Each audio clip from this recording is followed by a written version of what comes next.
നമസ്കാരം. സകലമാന കേരളത്തിലേക്ക് സ്വാഗതം. നോക്കാം പ്രധാന വാർത്തകൾ. പുതുവത്സരം ആഘോഷമാക്കി മലയാളികൾ. വളാഞ്ചേരി പോലീസ് സ്റ്റേഷനിൽ ആടിയും പാടിയും പുതുവത്സരാഘോഷം.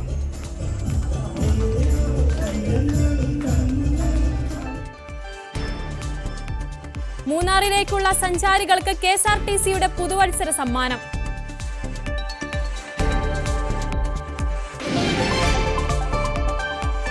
ശക്തമായ കാറ്റിൽ പൊന്മുടിയിൽ മരങ്ങൾ കടപുഴകി. പല ഭാഗങ്ങളിലും ഗതാഗതം തടസ്സപ്പെട്ടു.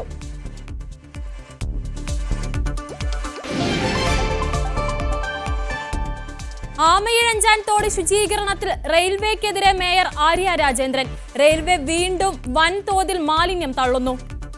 നിയമ നടപടി സ്വീകരിക്കുമെന്നും മേയർ.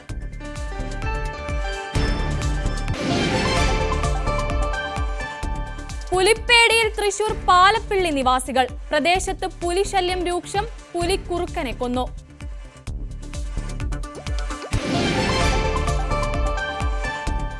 പാലക്കാട് ക്ഷേത്രത്തിൽ ദർശനത്തിനെത്തി വീരേന്ദ്ര സേവാങ്. താരമെത്തിയത് കാവിൽപ്പാട് പുളിക്കൽ നാഗയക്ഷി ക്ഷേത്രത്തിൽ.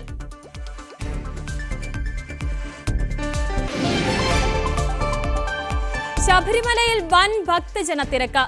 കാനനപാത വഴി വരുന്ന ഭക്തർക്ക് അനുവദിച്ച പ്രത്യേക പാസ് നിർത്തലാക്കി. തീരുമാനം തിരക്ക് പരിഗണിച്ച്.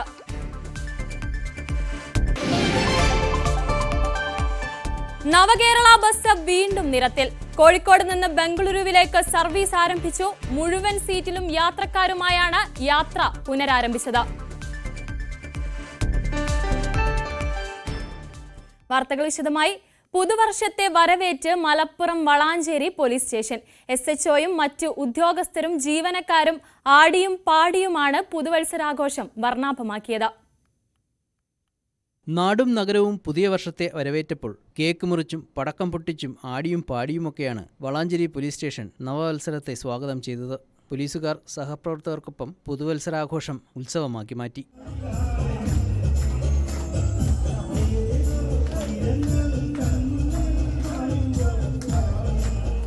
വളാഞ്ചേരി SHO ബഷീർ C ചിറക്കലിന്റെ നേതൃത്വത്തിലായിരുന്നു ആഘോഷ പരിപാടികൾ.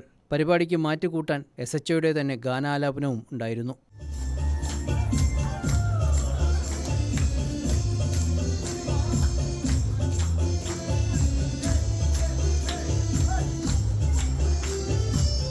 സ്റ്റേഷനും പരിസരവും ബലൂണുകൾ തൂക്കിയും അലങ്കരിച്ചും കളറാക്കി. തിരക്കുകൾക്കിടയിൽ സന്തോഷത്തിന്റെ പുതുവത്സരത്തെ വരവേറ്റു ഈ കാവൽ സേനയും. ന്യൂസ് 18 തിരൂർ. മൂന്നാറിലേക്കുള്ള സഞ്ചാരികൾക്ക് KSRTCയുടെ ഒരു പുതുവർഷ സമ്മാനം. തിരുവനന്തപുരത്തെ നഗരക്കാഴ്ചകൾ ഓപ്പൺ ഡബിൾ ഡെക്കർ സർവീസുകളുടെ മാതൃകയിൽ മൂന്നാറിൽ റോയൽ വ്യൂ എന്ന പേരിൽ ഡബിൾ ഡെക്കർ സർവീസ് നടത്തും.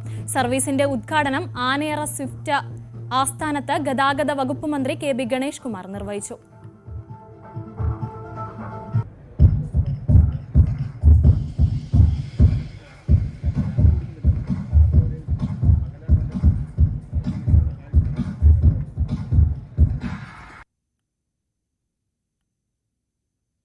ചോദ്യപേപ്പർ ചോർച്ചയിൽ കോഴിക്കോട് DDE ഓഫീസിലേക്ക് KSU മാർച്ച്. സ്വകാര്യ ട്യൂഷൻ സെന്ററുകളുമായി ചേർന്ന് വിദ്യാഭ്യാസ വകുപ്പ് ഒത്തുകളി നടത്തുന്നുവെന്ന് ആരോപിച്ചാണ് പ്രതിഷേധം. പ്രവർത്തകരെ പോലീസ് അറസ്റ്റ് ചെയ്ത് നീക്കി. തിരുവനന്തപുരം ആമയിഴഞ്ചാൻ തോട് ശുചീകരണത്തിൽ റെയിൽവേയെ വിമർശിച്ച് തിരുവനന്തപുരം മേയർ ആര്യ രാജേന്ദ്രൻ. റെയിൽവേയുടെ ഭാഗത്തു നിന്ന് ശരിയായ സമീപനമല്ല ഉണ്ടാകുന്നത്. റെയിൽവേ വീണ്ടും വൻതോതിലാണ് മാലിന്യം തള്ളുന്നത്. കഴിഞ്ഞ ദിവസം 10 ലോഡ് മാലിന്യം ഇത്തരത്തിൽ തള്ളി. റെയിൽവേക്കെതിരെ നിയമ നടപടി സ്വീകരിക്കണമെന്നും മേയർ. ഒരു തെറ്റായ നടപടി റെയിൽവേയുടെ ഭാഗത്തു നിന്നുണ്ടാകുമ്പോൾ അത് പരിഹരിക്കാൻ ആവശ്യമായ ഇടപെടലുകൾ റെയിൽവേയുടെ നേതൃത്വത്തിൽ നടക്കും എന്നാണ് നഗരസഭ കരുതിയിരുന്നത്. എന്നാൽ കഴിഞ്ഞ ദിവസം വീണ്ടും നമുക്കറിയാം, ന്യൂ ഇയറിൻ്റെ ഒക്കെ ആഘോഷ പരിപാടികൾ, ക്രിസ്മസിൻ്റെ ആഘോഷ പരിപാടികളൊക്കെ നടക്കുമ്പോൾ നമ്മുടെ തദ്ദേശ സ്വയംഭരണ സ്ഥാപനങ്ങളെ സംബന്ധിച്ചിടത്തോളം മാലിന്യ സംസ്കരണത്തിൽ കൂടുതൽ കാര്യക്ഷമമായി, സാധാരണ ദിവസങ്ങളെക്കാൾ ആഘോഷ പരിപാടികൾ നടക്കുമ്പോൾ നമ്മൾ കൂടുതലായി ഇടപെടുന്ന ദിവസങ്ങളാണ്. അങ്ങനെ 31-ന് വെളുപ്പിന് 1:45-ന് നഗരസഭയുടെ നേതൃത്വത്തിലുള്ള ആരോഗ്യ വിഭാഗം ജീവനക്കാരുടെ സ്ക്വാഡ് പരിശോധിച്ച് ചെല്ലുമ്പോൾ ഒരു സ്വകാര്യ ഭൂമിയിൽ ഏതാണ്ട് 10 ലോഡുകളോളം മാലിന്യം നിക്ഷേപിക്കുന്ന കാഴ്ചയാണ് കണ്ടത്. അതിൽ KL 28A 2084 എന്ന ലോറിയും KL 23E 4199 എന്ന 2 ലോറികളും മാലിന്യ നിക്ഷേപം നടത്തുന്നതിനിടയിൽ നഗരസഭയുടെ സ്ക്വാഡ് പിടിക്കുന്ന സാഹചര്യമുണ്ടായി. വനിതാ സ്ക്വാഡായിരുന്നു. അവരുടനെ തന്നെ ആ സ്ക്വാഡ് നമ്മുടെ നഗരസഭയുടെ ആരോഗ്യകാര്യ ചെയർപേഴ്സണെയും സെക്രട്ടറിയെയും വിളിച്ചു. അവരുടെ നിർദ്ദേശപ്രകാരം മറ്റ് നടപടികൾ സ്വീകരിക്കുന്നതിനു വേണ്ടിയുള്ള തുടർ നടപടികൾ സ്വീകരിക്കുന്നതിനു വേണ്ടിയുള്ള കാര്യങ്ങൾ ഏറ്റെടുക്കുകയും ചെയ്തു. അത് കൃത്യമായി മെഡിക്കൽ കോളേജ് പോലീസ് സ്റ്റേഷൻ പരിധിയിൽ വരുന്ന സ്ഥലമാണ്. പോലീസ് സ്റ്റേഷനിൽ വാഹനങ്ങൾ ഏൽപ്പിക്കുകയും ഇന്നലെ പോലീസിന്റെ സഹായത്തോടുകൂടി കേസ് കൊടുത്ത് FIR ഇടുന്ന ഒരു സാഹചര്യവും ഉണ്ടായി. തൃശൂർ പാലപ്പിള്ളിയിൽ വീണ്ടും പുലിപ്പേടി. പുലി കുറുക്കനെ കൊന്നു. പുന്നക്കരയിലെ തോട്ടത്തിലാണ് കുറുക്കന്റെ ജഡം കണ്ടെത്തിയത്.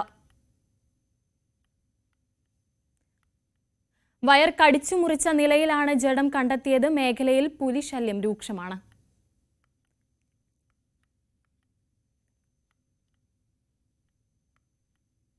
ഇടുക്കി മുള്ളരിങ്ങാട് കാട്ടാനയുടെ ആക്രമണത്തിൽ കൊല്ലപ്പെട്ട അമർ ഇലാഹിയുടെ കുടുംബത്തിനുള്ള സഹായധനം വർദ്ധിപ്പിക്കണമെന്ന് മുസ്ലിം ലീഗ് സംസ്ഥാന ജനറൽ സെക്രട്ടറി PMA സലാം. സഹോദരിക്ക് സർക്കാർ ജോലി നൽകണം. ഇപ്പോൾ പ്രഖ്യാപിച്ചിരിക്കുന്ന 10 ലക്ഷം രൂപ അപര്യാപ്തമാണ്. കാട്ടാനയുടെ ആക്രമണത്തിൽ പരിക്കേറ്റ് ആശുപത്രിയിൽ കഴിയുന്ന മൻസൂറിനും സഹായധനം അനുവദിക്കണമെന്നും PMA സലാം പറഞ്ഞു.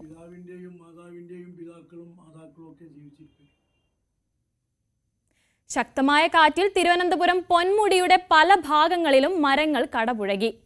പാലോട്, പെരിങ്ങമല, ബോണക്കാട്, കല്ലാർ തുടങ്ങിയ പ്രദേശങ്ങളിലാണ് മരങ്ങൾ നിലം പതിച്ചത്. ഇന്നലെ രാത്രി മുതലാണ് വിതുര പൊന്മുടി റോഡിൽ കല്ലാർ മുതൽ 12ാം വളവ് വരെ ശക്തമായ കാറ്റിൽ കൂറ്റൻ മരങ്ങൾ നിലം പതിച്ചത്. മരങ്ങൾ റോഡിലേക്ക് വീണതുമൂലം ഗതാഗതം മണിക്കൂറുകളോളം തടസ്സപ്പെട്ടു.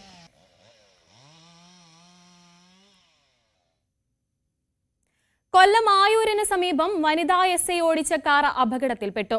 കൊട്ടാരക്കര വനിതാ സെൽ SI പ്രിയയുടെ കാറാണ് അപകടത്തിൽപ്പെട്ടത്. പുലർച്ചെ 2 മണിയോടെയാണ് അപകടം സംഭവിച്ചത്. ഡ്യൂട്ടി കഴിഞ്ഞ് വീട്ടിലേക്ക് മടങ്ങുന്ന വഴിയാണ് അപകടമുണ്ടായത്. ഉറങ്ങിപ്പോയതാകാം അപകട കാരണമെന്നാണ് നിഗമനം. പരുക്കേറ്റ SIയെ തിരുവനന്തപുരത്തെ സ്വകാര്യ മെഡിക്കൽ കോളേജിൽ പ്രവേശിപ്പിച്ചു. ശബരിമലയിൽ തിരക്ക് തുടരുന്നു. കാനനപാത വഴി വരുന്ന ഭക്തർക്ക് അനുവദിച്ചിരുന്ന പ്രത്യേക പാസ് നിർത്തലാക്കി തിരക്ക് പരിഗണിച്ചാണ് തീരുമാനം. 5000 പേർക്ക് പാസ് നൽകാനായിരുന്നു നേരത്തെ ഉണ്ടായിരുന്ന ധാരണ. കാനനപാത വഴി വരുന്നവരും ഇനി മുതൽ ക്യൂ നിന്ന് ദർശനം നടത്തണം. പാലക്കാട് ക്ഷേത്രത്തിൽ ദർശനം നടത്തി ക്രിക്കറ്റ് ഇതിഹാസം വീരേന്ദ്ര സേവാഗ്. കാവിൽപ്പാട് പാളിക്കൽ നാഗയക്ഷി ക്ഷേത്രത്തിൽ ദർശനം നടത്താനാണ് താരമെത്തിയത്. പാലക്കാട് കാവിൽപ്പാട് പുളിക്കൽ നാഗേക്ഷി ക്ഷേത്രത്തിലാണ് ക്രിക്കറ്റ് ഇതിഹാസം വീരേന്ദ്ര സേവാഗ് ദർശനം നടത്തിയത്. പാലക്കാട്ടെ സുഹൃത്തിനൊപ്പമായിരുന്നു സേവാഗ് ക്ഷേത്രത്തിലെത്തിയത്. പിന്നീട് 1 മണിക്കൂറോളം ക്ഷേത്രത്തിൽ ചിലവഴിക്കുകയും ചെയ്തു. ക്ഷേത്ര ദർശനം നടത്തിയതിന്റെ ഫോട്ടോ സഹിതം സേവാഗ് സോഷ്യൽ മീഡിയയിൽ പങ്കുവച്ചിരുന്നു. കഴിഞ്ഞ ദിവസം ക്രിക്കറ്റ് താരം സുരേഷ് റെയ്ന തിരുവനന്തപുരം പത്മനാഭസ്വാമി ക്ഷേത്രത്തിൽ ദർശനം നടത്തിയിരുന്നു. പാലക്കാട്ടെ പ്രസിദ്ധ നാഗക്ഷേത്രങ്ങളിലൊന്നാണ് കാവിൽപ്പാട് പുളിക്കൽ നാഗേക്ഷി ക്ഷേത്രം. ന്യൂസ് 18 പാലക്കാട്. കണ്ണൂരിൽ ട്രെയിൻ തട്ടി വിദ്യാർത്ഥി മരിച്ചു. മുഴുപ്പിലങ്ങാട് സ്വദേശി അഹമ്മദ് നിസാമുദ്ദീനാണ് മരിച്ചത്. തലശ്ശേരി BEMP ഹൈസ്കൂളിലെ 9ാം ക്ലാസ് വിദ്യാർത്ഥിയാണ്. റെയിൽവേ ക്രോസ് കടന്ന വീട്ടിലേക്ക് വരുമ്പോഴായിരുന്നു അപകടം നടന്നത്. ഖബറടക്കം എടക്കാട് മണപ്പുറം ജുമാ മസ്ജിദ് ഖബറിടത്തിൽ. രൂപമാറ്റം വരുത്തിയ നവകേരള ബസ് വീണ്ടും നിരത്തിലിറങ്ങി. കോഴിക്കോട് നിന്ന് ബംഗളൂരുവിലേക്ക് രാവിലെ 8:30 സർവീസ് ആരംഭിച്ചു. എല്ലാ സീറ്റിലും യാത്രക്കാരുമായാണ് ബസിന്റെ യാത്ര തുടങ്ങിയത്. ബംഗളൂരുവിൽ നിന്ന് കോഴിക്കോട്ടേക്ക് രാത്രി 10:30 സർവീസ്. പുതുവത്സര പുലരിയിൽ കേരളത്തിൽ നിന്നും പ്രത്യേകിച്ച് കോഴിക്കോട് ഭാഗത്തു നിന്നും ബംഗളൂരുവിലേക്ക് പോകുന്ന യാത്രക്കാർക്ക് സന്തോഷമുള്ള ഒരു വർത്തമാനമാണ് നവകേരള ബസിന്റെ ഭാഗത്തു നിന്നും ഉണ്ടായിരിക്കുന്നത്. നേരത്തെ ഈ ബസ് യാത്ര ആരംഭിച്ചെങ്കിലും അത്ര ഗുണകരമായ രീതിയിലായിരുന്നില്ല സർവീസ്. പല മാറ്റങ്ങളും ബസ്സിൽ വരുത്തിയിട്ടുണ്ട്. അതിൽ ഏറ്റവും പ്രധാനപ്പെട്ട യന്ത്രഗോവണി, അതായത് 2 വാതിലുകളായിരുന്നു ഉണ്ടായിരുന്നത്. അതിലൊരു വാതിൽ മാറ്റിയിരുന്നു. പ്രത്യേകിച്ചും മുഖ്യമന്ത്രിയൊക്കെ അടക്കം കയറിയിരുന്നത് കണ്ടു കഴിഞ്ഞ ഒരു വാർഡ് അത് മാറ്റി ഒരു വാതിലാക്കി ഇപ്പോൾ ചുരുക്കിയിരിക്കുന്നു. ഒപ്പം സീറ്റുകളുടെ എണ്ണത്തിൽ ഈ ബസ്സിൽ വർധനവുണ്ടാക്കിയിട്ടുണ്ട്. ചില ഭാഗങ്ങളിൽ ഒരു പൊളിച്ചെഴുത്തലുകൾ നടത്തി. പക്ഷേ ഏറ്റവും പ്രധാനപ്പെട്ട ഒരു ഘടകമായ ശുചിമുറി മാറ്റിയിട്ടില്ല എന്നതാണ്. നമുക്കൊപ്പം ഈ നവകേരള ബസ് നേരത്തെ ആദ്യം സർവീസ് നടത്തിയപ്പോൾ യാത്ര ചെയ്യാനുണ്ടായിരുന്ന ഒരു യാത്രക്കാരൻ, അദ്ദേഹം ഇന്ന് അതിന്റെ 2ാമത്തെ വരവിലും യാത്രക്കാരനായി ഒപ്പമുണ്ട്. അദ്ദേഹത്തോട് തന്നെ ചോദിക്കാം, താങ്കൾ ആദ്യം ഈ ബസ് ബംഗളൂരുവിലേക്ക് യാത്ര പോയപ്പോൾ പുറപ്പെട്ട ആളാണ്, ഇത്തവണയും വന്നിരിക്കുന്നത്. എന്തൊക്കെയാണ് ഈ ബസ്സിൽ വന്നിരിക്കുന്ന മാറ്റങ്ങൾ? അന്ന് നമുക്ക് ലിഫ്റ്റ് ഉണ്ടായിരുന്നു. അപ്പൊ ആ ലിഫ്റ്റ് പോയി. അന്ന് പിന്നെ ഒരു കിച്ചണിന്റെ ഒരു സ്പേസ് അവിടെ ഉണ്ട്, അതും അവർ മാറ്റിയിട്ട് കൂടുതൽ സീറ്റുകൾ അറേഞ്ച്മെന്റ് ചെയ്തിട്ടുണ്ട്. ലിഫ്റ്റ് ഇവിടെയായിരുന്നു, ടയറിന്റെ പിന്നിലായിരുന്നു. അത് ഒഴിവാക്കിയിട്ട് എൻട്രൻസ് മുന്നിൽ ഡ്രൈവറുടെ അടുത്തായിട്ടുണ്ട്. ഇപ്പൊ സാധാരണ ഒരു ബസ്സായി മാറിയിട്ടുണ്ട്. എന്തായാലും ഇത് വിജയത്തിലേക്ക് പോകുന്നത് തന്നെയാണ് എനിക്ക് തോന്നുന്നത്. യാത്രാ സുഖമൊക്കെ ഉണ്ട്, നല്ല കംഫർട്ടായിരുന്നു. ഒരു ലക്ഷറി യാത്ര തന്നെയാണ്. പിന്നെ ചാർജ് ഇവർ കുറച്ചിട്ടുണ്ട്. അന്ന് 1150 രൂപ ഏകദേശം ചാർജ് ഉണ്ടായിരുന്നു. ഇപ്പോൾ 950 മാറിയിട്ടുണ്ട്. അപ്പോൾ ചാർജും കുറഞ്ഞിട്ടുണ്ട്. ആൾക്കാർക്ക് കൂടുതൽ ആൾക്ക് യാത്ര ചെയ്യാൻ പറ്റും. അന്ന് ഏകദേശം ഒരു 30 ആൾക്കാർ, ഇപ്പോൾ ഒരു 40 മേലെ ഒരു 10 ആൾക്ക് കൂടുതൽ എന്തായാലും ഇപ്പോൾ യാത്ര ചെയ്യാനുള്ള സൗകര്യമുണ്ട്. പിന്നെ ടോയ്ലറ്റ് അവർ നിലനിർത്തിയിട്ടുണ്ട്. KSRTCയിൽ ടോയ്ലറ്റുള്ള ബസ് എനിക്ക് തോന്നുന്നത് ഇതേ ഉള്ളൂ തോന്നുന്നുണ്ട്. രാവിലെ 8 മണിക്ക് യാത്ര ചെയ്താൽ ഒരു ഉച്ചയാകുമ്പോഴത്തേക്ക് ബാംഗ്ലൂർ 2 മണിയാകുമ്പോൾ എത്തും തന്നെ അവർ പറഞ്ഞു. പിന്നെ അവിടെ നിന്ന് രാത്രി തന്നെ തിരിച്ച് വന്നാൽ കാലത്താകുമ്പോഴത്തേക്ക് ഇവിടെ എത്താനും പറ്റും. യാത്രക്കാർ ഈ വാഹനത്തെ പൂർണ്ണമായും ഏറ്റെടുക്കും. സാധാരണഗതിയിൽ ഈ കോഴിക്കോട് നിന്നും ബംഗളൂരുവിലേക്ക് പോകുന്ന ബസ്സുകളിലൊക്കെ വലിയ തിരക്കാണ്. അവധി ദിവസങ്ങളിലൊക്കെ ടിക്കറ്റ് പോലും കിട്ടാൻ കഴിയാത്ത ഒരു സാഹചര്യം നിലവിലുള്ള ഒരു റൂട്ടാണ്. അതുകൊണ്ട് ഈ 2ാം വരവിൽ പൂർണ്ണ വിജയമായി സൂപ്പർ ഹിറ്റായി തന്നെ നവകേരള ബസ് മാറും എന്നൊരു പ്രതീക്ഷയാണ് യാത്രക്കാർക്കും KSRTCക്കും ഒക്കെ ഉള്ളത്. സംസ്ഥാനത്തിന്റെ സാംസ്കാരിക രംഗത്തിന് തിളക്കമായി വീണ്ടും കേരള നിയമസഭ അന്താരാഷ്ട്ര പുസ്തകോത്സവം. പുസ്തകോത്സവത്തിന്റെ 3ാം പതിപ്പിന് ഈ മാസം 7-ന് തുടക്കമാകും. നിയമസഭാ വളപ്പിൽ 13 വരെയാണ് മേള നടക്കുക. നിയമസഭാങ്കണം ഒരുങ്ങുകയാണ് ഒരിക്കൽ കൂടി അക്ഷരപ്പൂമുറ്റമാകാൻ. ഈ മാസം 7 മുതൽ 13 വരെയാണ് അന്താരാഷ്ട്ര പുസ്തകോത്സവം. സ്വദേശത്തു നിന്നും വിദേശത്തു നിന്നുമായി 165 പ്രസാധകർ മേളയുടെ ഭാഗമാകും. 30 മുതൽ 35% വരെ ഡിസ്കൗണ്ട് പുസ്തകങ്ങൾക്ക് ലഭിക്കും. വിദ്യാഭ്യാസ സ്ഥാപനങ്ങൾ, ലൈബ്രറികൾ എന്നിവയ്ക്ക് കൂടുതൽ വിലക്കിഴിവുണ്ട്.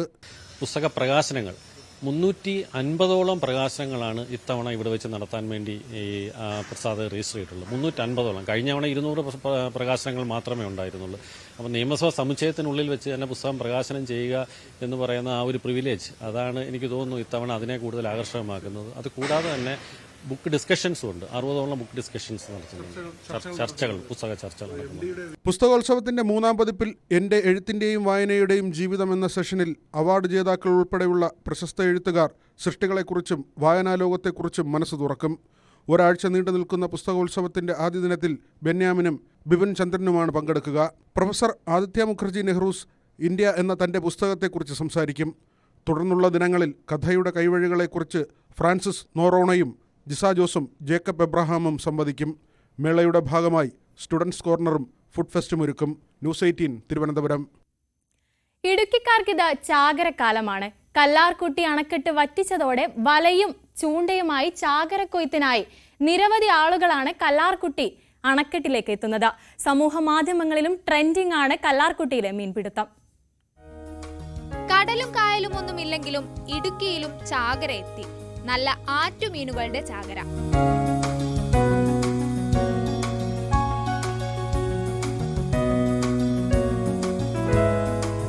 അറ്റകുറ്റപ്പണികൾക്കായി കല്ലാർകുട്ടി അണക്കെട്ട് തുറന്നതോടെയാണ് നാട്ടുകാർക്ക് ചാകര ലഭ്യമായത്. ചിലർ വലയെറിഞ്ഞപ്പോൾ മറ്റു ചിലർ ചൂണ്ടയിട്ടു. ചിലർ വെള്ളത്തിലിറങ്ങി ചെളിയിൽ പൂണ്ട മീനുകളെ കൈക്കലാക്കി. ഇതോടെ മീൻ പിടിക്കാൻ കല്ലാർകുട്ടിയിലെത്തിയ ആർക്കും നിരാശരായി മടങ്ങേണ്ടി വന്നില്ല. ഒരു 10-20 കിലോ മീൻ കിട്ടിയിട്ടുണ്ട്. ഒരു 6-7 കിലോയുള്ള ഗോൾഡ് എല്ലാം കിട്ടിയിട്ടുണ്ട്. ഈ പ്രാവശ്യം പകല് പറ്റിച്ച വളരെ നല്ലൊരു തീരുമാനമാണ്. കാരണം എല്ലാവർക്കും മീൻ പിടിക്കാൻ പറ്റും. കാരണം ഒരാളുടെ കയ്യിൽ നിന്ന് പോയാലും അടുത്തേക്ക് കിട്ടുന്നുണ്ട്. പിന്നെ അപകടങ്ങളൊന്നും ഉണ്ടാകാണ്ട് എല്ലാവരും മീൻ പിടിച്ച് കയറി. രാത്രി പറ്റിക്കുന്നേക്കാൾ ഇപ്പോഴും നല്ലത് പകല് തന്നെയായിരിക്കും. ഡാം തുറന്നതോടെ കല്ലാർകുട്ടിക്കാർ മാത്രമല്ല, ബൈസൺ വാലിയിൽ നിന്നും രാജാക്കാട്ടിൽ നിന്നും അടിമാലിയിൽ നിന്നുമെല്ലാം ആളുകൾ ഇവിടേക്കെത്തി. ഇതോടെ ഉത്സവ പ്രതീതിയിലായി അണക്കെട്ടിന്റെ പരിസരം. ഡാമിൽ വീണ്ടും വെള്ളം നിറയുന്നതുവരെ മീൻ പിടിക്കാൻ ആളുകൾ ഇവിടേക്കെത്തും.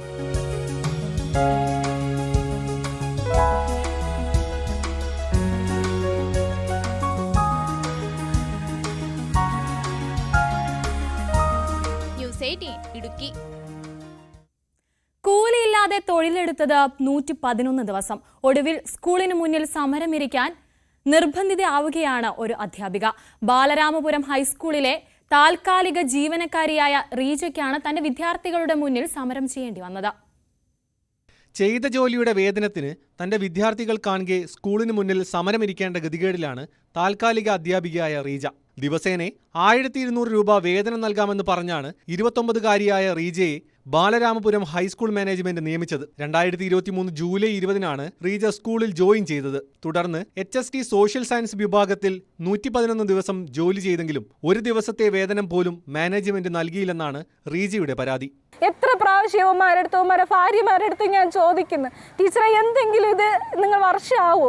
ഇല്ലടാ, പെട്ടെന്ന് ശരിയാവും എന്നും പറഞ്ഞ് എന്നെ പറ്റിച്ചുകൊണ്ടിരിക്കുകയാണ് അവർ. ഇനി ഇതിൽ കൂടുതൽ ഞാൻ ആരെടുത്ത് പോവാൻ? ഏത് ഓഫീസിലും ഞാൻ പോവാൻ? ഒരു ഓഫീസിൽ പോയിട്ട് കാര്യമില്ല. കാരണം ഗവൺമെന്റ് പറഞ്ഞിട്ടല്ല ഇവരെന്നെ എടുത്തിരിക്കുന്നത്. ഇവന്മാരാണ് എന്നെ ചതിച്ചത്. അപ്പം ഇവരല്ലേ ഈ പൈസ തരണ്ട്? 60 ലക്ഷം ഈ ഹൈസ്കൂളിലെ ടീച്ചേഴ്സിൻ്റെ അടുത്ത് ചോദിക്കുന്നുണ്ട്. അതിൽ 40 ലക്ഷം കെട്ടി വെച്ചിട്ടാണ് മറ്റു ടീച്ചർ ഇവിടെ കയറുന്നത്. അപ്പം ഈ വാങ്ങിക്കുന്ന പൈസയ്ക്ക് ഇവന്മാർക്ക് എനിക്ക് കിട്ടാനുള്ള 1 ലക്ഷം കഴിഞ്ഞ് കിട്ടാറുണ്ട്. ഈ പൈസ ഇവന്മാർക്ക് തരാൻ പറ്റണില്ലേ? അത്രയ്ക്കും ഇവന്മാർ എടുക്കാനില്ലാത്തവരാ. 2020-21 കാലഘട്ടത്തിൽ അധ്യാപികയുടെ ഒഴിവിൽ അപേക്ഷിച്ചപ്പോൾ മാനേജർ ചന്ദ്രബാബു 60 ലക്ഷം രൂപ ആവശ്യപ്പെട്ടുവെന്നും അധ്യാപിക ആരോപിച്ചു. പിന്നീട് ഭിന്നശേഷി അധ്യാപിക തസ്തികയിൽ വന്ന ഒഴിവിൽ താൽക്കാലികമായി തന്നെ നിയമിക്കുകയായിരുന്നുവെന്നും റീജ പറയുന്നു.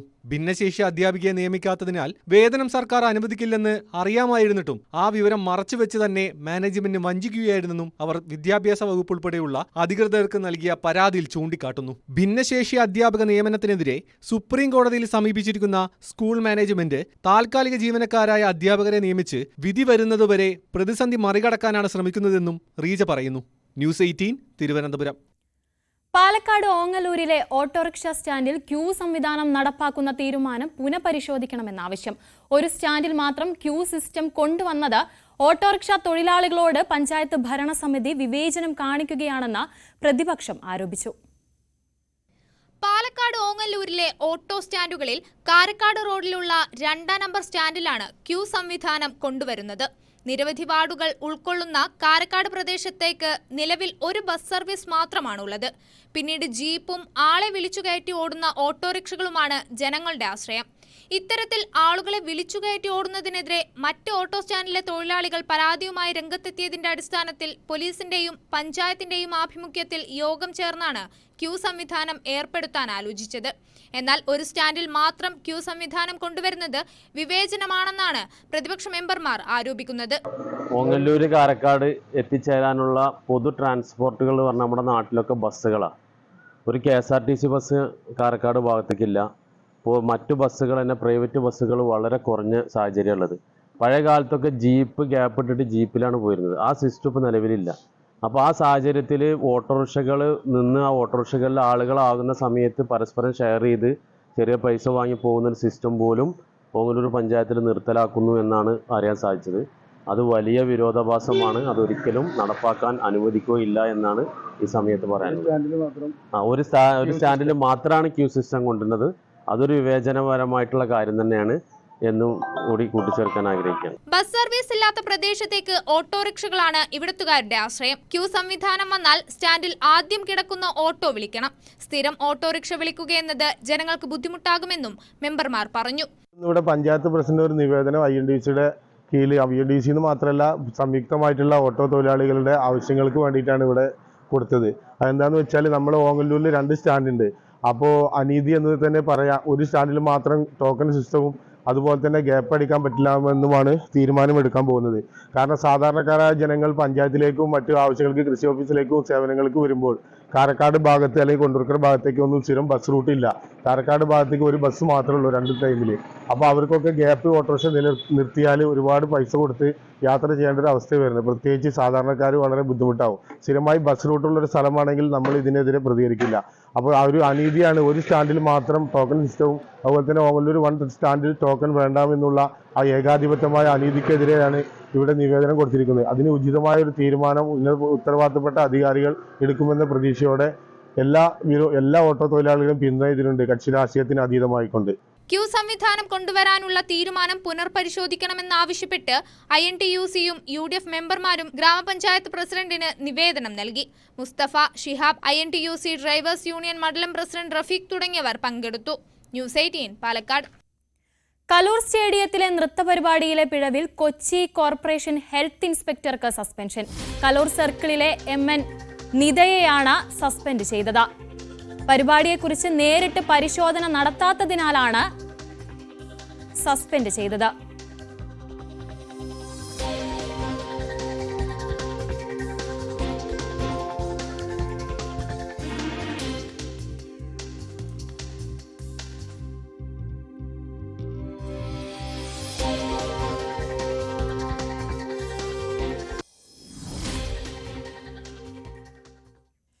ഏറ്റവും വലിയ സൗഹൃദവേദിയായി മാറുകയാണ് മലപ്പുറം വളാഞ്ചേരി കൂട്ടായ്മയിൽ ഒരുങ്ങിയ മൂല്യങ്ങളുടെ സ്വരലയം. വിവിധ മേഖലയിലുള്ള നിരവധി പേരാണ് വളാഞ്ചേരിയുടെ സാംസ്കാരിക സദസ്സിൽ പങ്കാളികളായത്. മെഹ്ഫിൽ എ സമാ സംഘത്തിന്റെ ഗവാലി സംഗീത വിരുന്നോടെയാണ് പരിപാടിക്ക് തിരശ്ശീല വീണത്. ഇരുട്ടിന്റെ ശക്തികൾ മാളത്തിൽ നിന്നും പുറത്തു വന്ന് ഈ സത്യത്തെ കാണട്ടെ, അവരിലേക്കും ഈ നന്മ പടരട്ടെ. വെറുപ്പില്ലാത്ത, ദേഷ്യമില്ലാത്ത, അസൂയയില്ലാത്ത, വിദ്വേഷമില്ലാത്ത, പരസ്പരം കലഹങ്ങളില്ലാത്ത, സംഘർഷങ്ങളില്ലാത്ത സമാധാനപൂർണമായൊരു ലോകത്തിൻ്റെ സംസ്ഥാപനത്തിനു വേണ്ടിയുള്ള തിരിപ്രകാശമായി നാം ഉയർത്തിപ്പിടിച്ച ഈ മെഴുകുതിരിനാളങ്ങൾ മാറട്ടെ എന്ന് നാം ഓരോരുത്തരും പ്രാർത്ഥിക്കുക. പാടിയും പറഞ്ഞും നാടു മുഴുവൻ ഒത്തുകൂടിയ കാഴ്ച വളാഞ്ചേരിക്ക് ഒരിക്കൽ കൂടി സമ്മാനിച്ചിരിക്കുകയാണ് വളാഞ്ചേരി കൂട്ടായ്മ. കൂട്ടായ്മയിലൊരുങ്ങിയ മൂല്യങ്ങളുടെ സ്വരലയം വർഷങ്ങൾ പിന്നിടുന്തോറും ജനപ്രിയവും ഉത്സവവുമായി മാറുകയാണ്. മനോഹര സൗഹൃദ സംഗമത്തിനൊപ്പം ചേർന്നവരാകട്ടെ അനവധി പേരും. നാട്ടുകാരോടൊപ്പം കണ്ടറിഞ്ഞവരും കേട്ടറിഞ്ഞവരും മൂല്യങ്ങളുടെ സ്വരലയത്തിൽ എത്തിച്ചേർന്നു.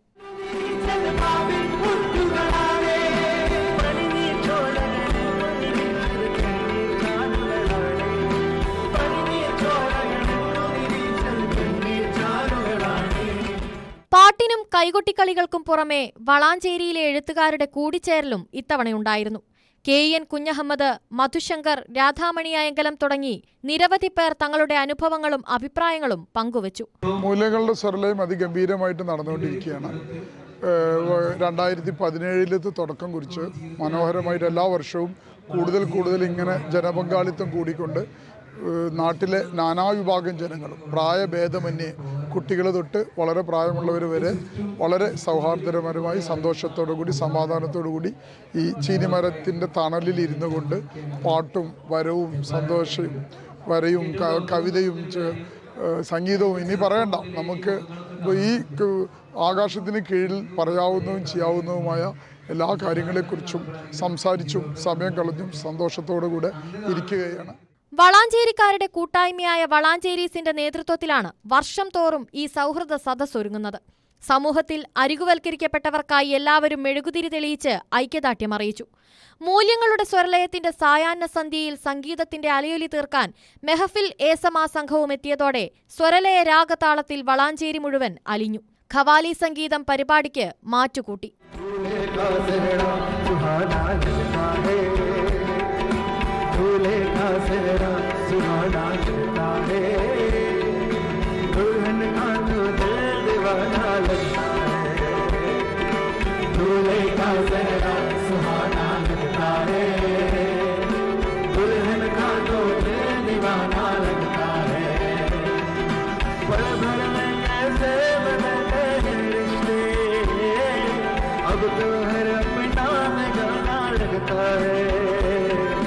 പുതുസൗഹൃദങ്ങൾ ഉണ്ടാക്കിയും പഴയ സൗഹൃദം ഊട്ടിയുറപ്പിച്ചും ഒരു നാട് മുഴുവൻ ഒന്നിച്ചു ചേർന്ന മൂല്യമുള്ള നിമിഷങ്ങളായിരുന്നു ഓരോന്നും. അടുത്ത തവണ വീണ്ടും കാണാൻ ഓരോരുത്തരും മടങ്ങി. ന്യൂസ് 18 തിരൂർ. സകലമാന കേരളം പൂർണ്ണമാവുകയാണ്. നമസ്കാരം.